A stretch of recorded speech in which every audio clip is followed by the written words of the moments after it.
Tuffo indietro nel tempo, una storia che risale a 101 anni fa, raccontata ai bambini di terza, quarta e quinta della scuola elementare Ferrarese Maria Filippin di Paderno, frazione di Pieve del Grappa. Deposizione di una corona d'alloro su una tomba speciale. Qui giace il sottotenente di fanteria della Brigata Emilia, il forlivese Carlo Pettini, le cui vicende sono raccontate in un libro rivolto soprattutto ai ragazzi, dal titolo che trae spunto proprio da una lettera scritta alla madre dallo stesso sottufficiale a poche ore dalla battaglia in cui morì. Quanto sole stasera nel cielo e nell'anima. Era il 17 settembre 1918, quando sul Grappa, a 18 anni compiuti da 3 mesi, Carlo veniva colpito da una granata durante uno scontro con il nemico per la riconquista della Val dei Pez sul Monte Sacro alla Patria. Nonostante il suo tentativo estremo di resistere e incitare i suoi a non arrendersi, morì dissanguato durante il trasporto all'ospedale da campo. I genitori del sottotenente, dalla loro Forlì, decisero che il loro unico figlio doveva restare nel cimitero di Paderno, con lo sguardo rivolto per sempre al massiccio, al verde delle montagne e al sole che splendeva in quell'angolo di paradiso che il loro Carlo tanto amava.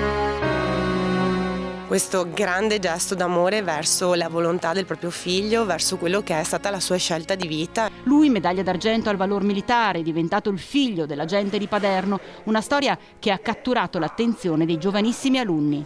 Come ti sembra la storia di questo giovanissimo soldato? Molto bella e emozionante. Che idea ti sei fatto di questo giovane soldato? Che era un bravo soldato e che era stato un eroe per tutti noi. Il tuo bisnonno cosa ha ricevuto? La medaglia d'argento. Perché ha combattuto anche lui sulle nostre montagne. Sì. Sei orgogliosa del tuo bisnonno? Sì. È un po' un esempio per tutti voi giovani, vero? Sì. Impegnarsi a scuola, impegnarsi un po' in tutte le cose della vita. Sì. Se c'era la guerra non c'era la scuola? Sì. E quindi voi come facevate a studiare, a istruirvi? Con nessuno, solo con la mamma.